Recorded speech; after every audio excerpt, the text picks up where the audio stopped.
बिस्मिल्लाहिर्रहमानिर्रहीम। Welcome to सरकारी job गुरु।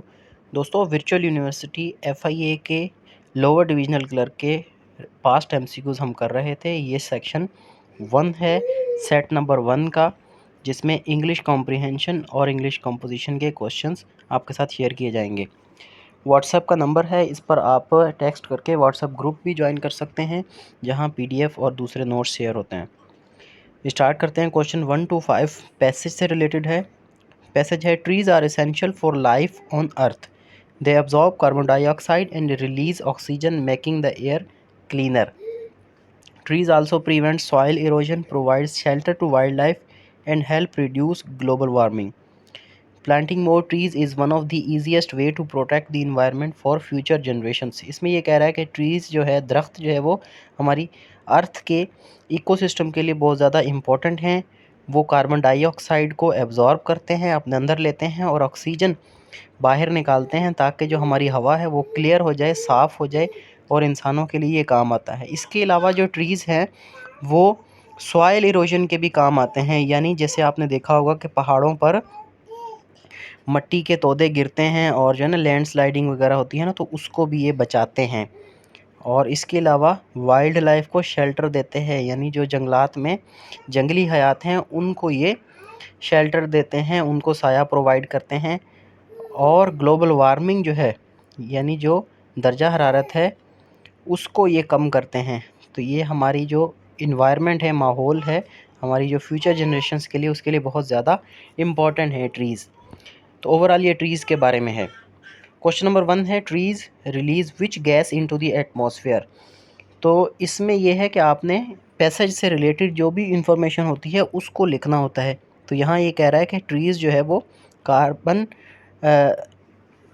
Oxygen जो है एटमॉस्फेयर में रिलीज़ करते हैं और कार्बन डाइऑक्साइड को अपने अंदर लेते हैं, तो ऑक्सीजन इसमें सही है। तो उसकी क्या इम्पोर्टेंट है, हिंट में दिया हुआ है कि ह्यूमंस ब्रीथ दिस गैस, यानी उसका फ़ायदा क्या है। वो ऑक्सीजन तो निकालते हैं दरख्त, लेकिन उसका फ़ायदा क्या है, वो इंसानों के काम आती है। इंसान या जानवर जो हैं वो ब्रीथ जो करते हैं वो ऑक्सीजन करते हैं, इसलिए ये इम्पोर्टेंट है। क्वेश्चन नंबर 2 है, ट्रीज़ हेल्प प्रिवेंट। वो किस चीज़ को बचाते हैं, किस चीज़ के काम आते हैं। वो सॉइल इरोजन को, अर्थक्वेक को, फ्लड्स को या वॉल्केनोज़ को। तो सॉइल इरोजन को ट्रीज़ बचाते हैं। Tree root hold the soil together, यानी दरख्तों की जो जड़ें हैं वो मट्टी के अंदर घिस जाती हैं, धंस जाती हैं, इसलिए वो मट्टी को निकलने में रोकते हैं। वो LDC के लिए जिन्होंने भी अप्लाई किया हुआ है, आप थोड़ा सा बताएं कि आपका टेस्ट किस दिन है। कुछ लोग तो कह रहे हैं हमारा 10 के बाद है, यानी 12-13 को टेस्ट है। आप लोगों का किस दिन है। क्वेश्चन नंबर 3 है, according to passage trees provide shelter to. इस पैसेज के मुताबिक जो दरख्त हैं वो किसको शेल्टर देते हैं, किसको हिफाजत देते हैं। व्हीकल्स को, यानी जो गाड़ियाँ वगैरह हैं उनको, वाइल्ड लाइफ को, जंगली हयात को, बिल्डिंग्स को या रोड्स को। तो पैसेज के मुताबिक जंगलात जो हैं या ट्रीज़ जो हैं वो वाइल्ड लाइफ को सिक्योरिटी देते हैं, शेल्टर प्रोवाइड करते हैं। Birds and animals depends on trees, यानी एनिमल्स उसके अंदर साए के अंदर बैठते हैं और खाते भी हैं उनको, और इसी तरह से बर्ड्स भी अपने घोंसले बनाते हैं वहाँ पर और रहते हैं इसमें छुपकर। क्वेश्चन नंबर 4 है, प्लांटिंग मोर ट्रीज़ हेल्प रिड्यूस। ज़्यादा से ज़्यादा ट्रीज़ अगर हम प्लांट करेंगे तो किस चीज़ को कम करते हैं। वो इन्फ्लेशन को, महंगाई को कम करते हैं, पॉपुलेशन को कम करते हैं, अनएम्प्लॉयमेंट को कम करते हैं, या फिर ग्लोबल वार्मिंग को। तो ग्लोबल वार्मिंग जो है वो सही ऑप्शन है, क्योंकि ये ऑक्सीजन रिलीज़ करते हैं, यानी कार्बन डाइऑक्साइड अपने अंदर लेते हैं। तो कार्बन डाइऑक्साइड की वजह से ही ग्लोबल वार्मिंग होती है, तो उस चीज़ को ये कंज्यूम करते हैं। क्वेश्चन नंबर 5 है, the best title of the passage इस पैसेज का बेस्ट टाइटल कौन सा हो सकता है। वो है जी, इम्पोर्टेंस ऑफ ट्रीज़, यानी दरख्तों की अहमियत। जंगलात की अहमियत कह सकते हैं या दरख्तों की अहमियत कह सकते हैं। आप ज़रा बताएं कि कौन से प्रोविंस से आप LDC का ये टेस्ट देख रहे हैं और आपका टेस्ट किस दिन है। क्वेश्चन नंबर 6 है, अब ये पैसेज से रिलेटेड नहीं है, पैसेज से रिलेटेड 5 क्वेश्चंस थे और इंग्लिश के टोटल 18 सवाल इसमें ऐड किए हैं। सिलेबस के हिसाब से 30% सिलेबस जो है वो इंग्लिश का है। क्वेश्चन नंबर 6 है, choose the antonym of ancient, ancient का मतलब होता है कि जो बहुत पुराना हो, ठीक है जी। Ancient means very old. Modern का मतलब तो जदीद, ओल्ड का मतलब पुराना, न्यू का मतलब नया, और रिसेंट का मतलब कि अभी अभी रिसेंट पास्ट में। तो बी ऑप्शन सही है। क्वेश्चन नंबर 7 है, choose the antonym of accept. Accept का मतलब होता है किसी चीज़ के ऊपर एग्री करना, मान जाना, रजामंदी जाहिर करना। अप्रूव का मतलब किसी चीज़ की मंजूरी देना, सॉरी एंटोनाइम बताना है एक्सेप्ट का। अप्रूव का मतलब किसी चीज़ की मंजूरी देना, रिसीव का मतलब ले लेना कोई चीज़, रिजेक्ट का मतलब कि किसी चीज़ को दुत्कार देना, और एडमिट का मतलब होता है मान जाना किसी चीज़ को। तो यहाँ पर 3 अल्फाज जो हैं वो पॉजिटिव हैं, एक नेगेटिव है। तो जो रिजेक्ट है वो इसका अपोजिट है एक्सेप्ट का। क्वेश्चन नंबर 8 है, the word patient means, patient का क्या मतलब है कि काम एंड एबल टू वेट, जो बिल्कुल खामोश हो, साबिर हो। ईजीली एनॉयड पहले में कह रहा है, दूसरे में काम एंड एबल टू वेट। सी में कह रहा है केयरलेस, डी में कह रहा है प्राउड। तो काम एंड एबल टू वेट इसका मतलब है बी ऑप्शन सही है इसका। हिंट में कह रहा है कि patient person does not get angry quickly, जो साबिर शख्स होता है वो जल्दी से गुस्सा नहीं करता। क्वेश्चन नंबर 9 है, choose the correct spelled word. दोस्त बताएं कि आपने एलडीसी के लिए अप्लाई किया है या फिर यूडीसी या कांस्टेबल या किसी और पोस्ट के लिए भी आपने अप्लाई किया हुआ है। और जो इंग्लिश का अलग से पेपर शेयर किया है उसके बारे में बताएं ज़रा कि वो आपको रिलेवेंट लगा, अच्छा लगा या किस तरह से। Choose the correct spelled word. Necessary, necessary, necessary, necessary, ठीक है। तो स्पेलिंग जो है वो देखनी है नेसेसरी की, ठीक है। तो नेसेसरी की स्पेलिंग जो है ए ऑप्शन में जो है वो सही है। NECESSARY, डबल एस आता है और एक सी आता है। क्वेश्चन नंबर 10 है, चूज़ द करेक्ट सेंटेंस। इनमें से जो सही सेंटेंस है उसको आप टिक करें। He was late, we were late, we is late, we has late, ठीक है जी। तो यहाँ पर बी ऑप्शन सही है, वी के साथ वर आता है। वी प्लूरल नाउन है, प्रोनाउन है, इसलिए इसके साथ प्लूरल ही वर्ब आएगा। बाकी सारे सिंगुलर हैं जो कि थर्ड पर्सन के साथ आते हैं। क्वेश्चन नंबर 11 है, चेंज इनटू पैसिव वॉइस। इसको पैसिव वॉइस में चेंज करेंगे। दे बिल्ट अ ब्रिज, उन्होंने एक पुल बनाया। They a bridge was built, a bridge built, a bridge is built, a bridge has built. तो इसका होगा कि a bridge was built by them. पूरा जुमला इस तरह से होगा, क्योंकि पैसिव वॉइस में जो प्रेजेंट कंटिन्यूस में ये पास्ट इंडेफिनेट का है तो ये पास्ट कंटिन्यूस में चेंज हो जाएगा, वाज या वर के साथ पास्ट पार्टिसिपल लगेगा।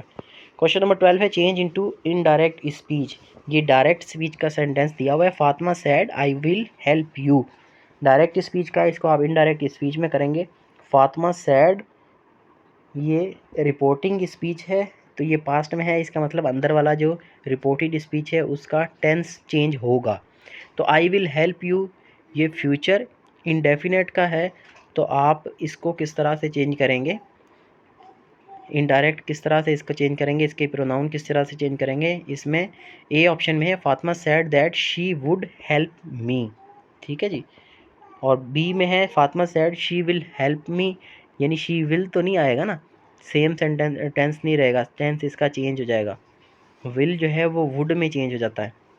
Fatima said he she would help me, Fatima said, ये दैट जिसमें लगा हुआ है ये सेंटेंस सही है, क्योंकि दैट लाजमी आता है जब भी हम कॉमा इन्वर्टेड कॉमा को हटाते हैं तो वहाँ पर दैट आता है। Fatima said that she would help me. Question number 13 है, fill in the blanks. One of the students dash absent. अब स्टूडेंट्स तो बहुत सारे हैं तो यहाँ पर आपको लग रहा होगा कि वर आएगा, लेकिन ऐसा नहीं है, क्योंकि स्टूडेंट में से किसी एक की बात हो रही है। वन ऑफ द स्टूडेंट, मिसाल के तौर पे 10 स्टूडेंट है एक जगह पे, तो उनमें से कोई एक एब्सेंट था, तो one of the students is absent, ठीक है। यहाँ पर इज़ आएगा, और ईच या ईदर और नीदर आता है तो वहाँ पर भी जो है वो ज़्यादातर केसेस में सिंगुलर ही आता है।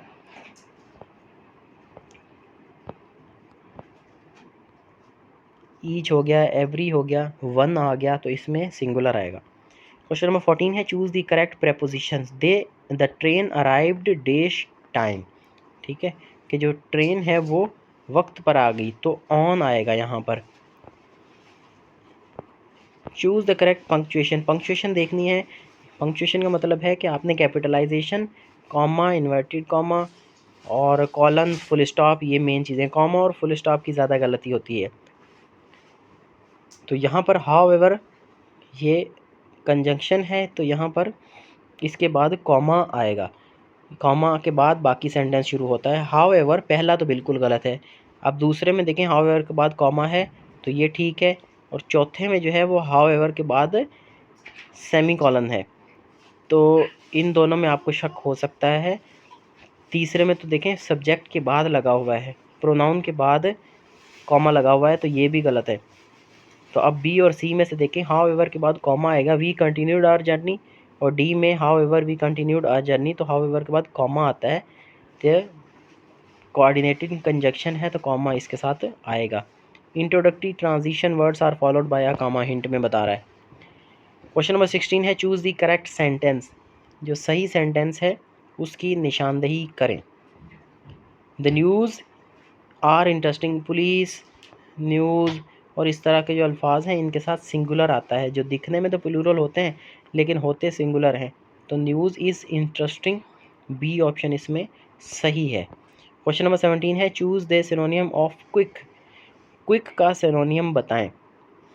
क्विक का मतलब होता है तेज़, तो स्लो का मतलब आहिस्ता, रैपिड का मतलब भी होता है तेज़, वीक का मतलब होता है कमज़ोर, लेट का मतलब देर से।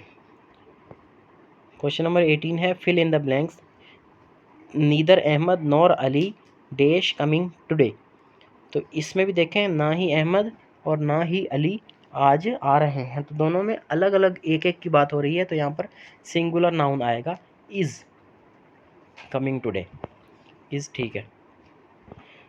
नेक्स्ट है जीके का section. Question number 19, who wrote the book the jungle book. तो जंगल बुक जो है वो रुडयार्ड किपलिंग ने लिखी थी और इसमें मौगली मेन कैरेक्टर है। Question number 20, which is the largest country in the world by area. रकबे के लिहाज से दुनिया का सबसे बड़ा जो मुल्क है वो कौन सा है, वो है जी Russia. It spans Europe and Asia. Russia Europe और एशिया दोनों में आता है। तो यहाँ इस वीडियो को एंड करते हैं। इसका सेकंड पार्ट इससे अलग नेक्स्ट पार्ट में अपलोड करेंगे।